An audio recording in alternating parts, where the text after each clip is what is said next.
Hello students, welcome back to my channel. আমি দেবাঞ্জনা ঘোষাল। তোমরা দেখছো আমার সাথে তোমাদের নিজেদের channel Shikshamarg education and computer centre. প্রথমেই তোমাদের অসংখ্য ভালোবাসা, এতটা বিশ্বাস আর ভরসা রাখার জন্য। আমার প্রত্যেকটি স্নেহের ছাত্রছাত্রী, তোমরা এতদিন ধরে বলছিলে, মানে 6 সেমিস্টারে ওঠার পর থেকেই তোমরা বলছিলে যে ম্যাম বা দিদি ভিডিও পোস্ট করার জন্য একটু সিলেবাসগুলো আলোচনা করে দিলে তোমরা বুঝতে পারতে বা বোঝার তোমাদের সুবিধা হতো। যেহেতু 5th সেমিস্টারেও তোমাদের দুটো পার্ট ছিল, একদমই 6 সেমিস্টারে সেই রকমই তোমাদের দুটো পার্ট আছে। তো কোনটা সোজা আছে, কোনটা একটুখানি মনে হচ্ছে শক্ত, সেগুলো তো যখন সাবজেক্ট সিলেকশন হয়ে যাবে তারপরে বুঝে কিছু লাভ নেই। তো সেই হিসাবে আমার প্রচুর তোমরা স্নেহের ছাত্রছাত্রী বারবার বলছিলে যে ম্যাম একটুখানি বলে দিলে আমাদের সুবিধা হয়। সেই হিসাবেই আমাদের আজকের ভিডিও, আজকের আলোচ্য বিষয় Bardhaman university BA 6 semester general বা পাস সংস্কৃতের সিলেবাস। 2025 সালে তোমরা যারা এই 6 সেমিস্টারে উঠলে 5th সেমের পরীক্ষা দিয়ে, তোমাদের সিলেবাসের মধ্যে কি আছে, তো সেটাই আজকের আলোচ্য বিষয়। যদি তোমাদের মনে হয় ভিডিওগুলো তোমাদের একটু উপকারে আসছে, তাহলে তোমরা চ্যানেলটিকে সাবস্ক্রাইব করে পাশে থাকা বেল আইকনটি প্রেস করে দিও, যাতে যখনই আমরা ভিডিও আপলোড করব তোমাদের কাছে নোটিফিকেশান চলে যায়। আর বন্ধুদের মাঝে একটু বেশি বেশি করে শেয়ার করো, কারণ তারাও একটু দিশেহারা হয়ে আছে। তো তোমাদের একটা শেয়ারিংয়ে তোমার বন্ধুটার হয়তো অনেক বেশি উপকার হতে পারে। তাহলে চলো আজকের আলোচ্য বিষয়ে প্রবেশ করা যাক।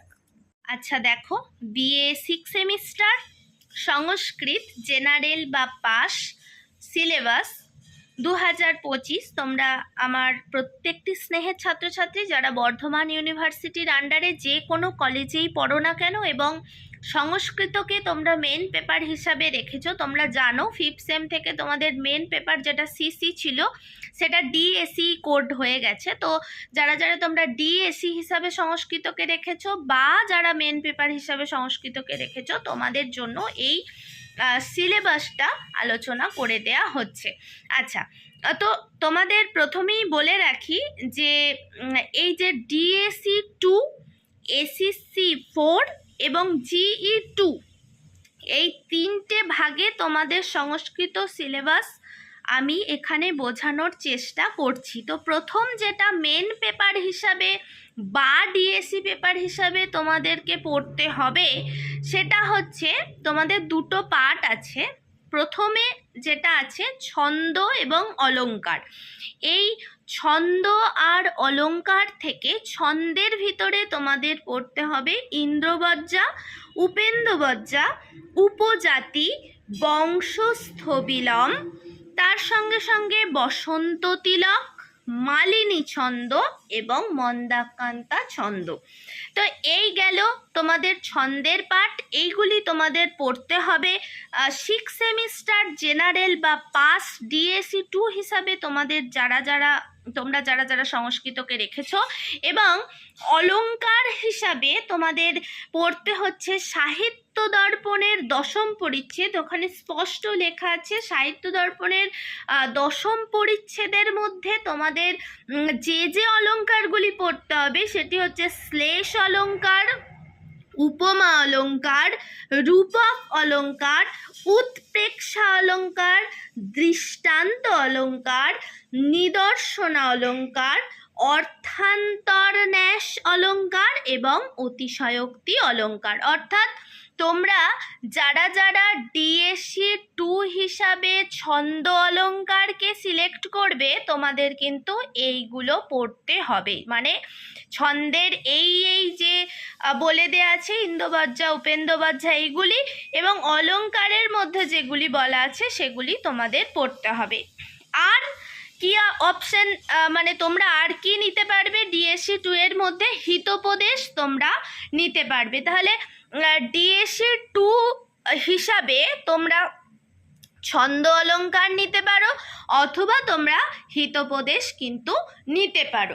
আচ্ছা, আশা করছি DSEর ক্ষেত্রে তোমাদের অসুবিধা হবে না। আচ্ছা, আর যদি তোমরা বুঝতে না পারো এর পরেও তোমাদের যদি অসুবিধা হয় তাহলে আমাদের সেন্টারের হোয়াটসঅ্যাপ নাম্বার আছে, তোমরা কিন্তু হোয়াটসঅ্যাপে মেসেজ করে অবশ্যই জেনে নিতে পারো। এবং তার সঙ্গে আরেকটিও কথা, প্রচুর ছাত্রছাত্রী আমাদের সেন্টার থেকে নোটস কেনো, তো তোমরাই বারবার বলো যে ম্যাডাম একটু আগে থেকে যদি সাজেশানগুলো পোস্ট করা হয় তাহলে তোমরা যারা যারা নোটস কেনো তোমাদের অনেক বেশি সুবিধা হয়। আসলে আমার পুরনো ছাত্রছাত্রী যারা আছো তোমরা জানো, আমরা আমাদের সেন্টারের ছেলেমেয়েদের অনলাইন অফলাইন ব্যাচের ছেলেমেয়েদের যেদিনই সাজেশান দিই সেদিন বা তার পরের দিন তোমাদের সঙ্গে সাজেশান শেয়ার করি। তো সাজেশানের আগেও যদি তোমরা নোটস কিনতে চাও, নোটস পারচেস করতে চাও, এই সমস্ত কিছু নোটস আমাদের সেন্টারে আর্টস গ্রুপের কলা বিভাগের সমস্ত সাবজেক্টের নোটস তোমরা পাবে। তো সেই হিসাবে তোমরা যদি কিনতে চাও এই হোয়াটসঅ্যাপ নাম্বারে তোমরা মেসেজ করো, তোমাদের সমস্ত ডিটেলস বলে দেওয়া হবে। আচ্ছা, এই গেল তোমাদের ডিএসসির পার্ট। এবার তোমাদের যে এসিসি হিসাবে, আচ্ছা দেখো, তো এসিসি 4 হিসাবে তোমরা যারা যারা সংস্কৃতকে রেখেছো তোমাদেরও কিন্তু দুটো পার্ট আছে। প্রথম অংশ যেটা আছে সেটা হচ্ছে বৈদিক সাহিত্য। এই বৈদিক সাহিত্যের মধ্যে তোমাদের পড়তে হচ্ছে বৈদিক সংহিতা। এই বৈদিক সংহিতার মধ্যে তোমাদের কি কি পড়তে হবে? ঋগ্বেদ, সামবেদ, যজুর্বেদ এবং অথর্ববেদের যে সংক্ষিপ্ত বর্ণনা দেয়া হয়েছে, সেই সংক্ষিপ্ত বর্ণনা মানে একদম পুরো ডিটেলস তোমাদের পড়তে হবে না, ওভারঅল একটা সংক্ষিপ্ত বর্ণনা তোমাদের পড়তে হবে।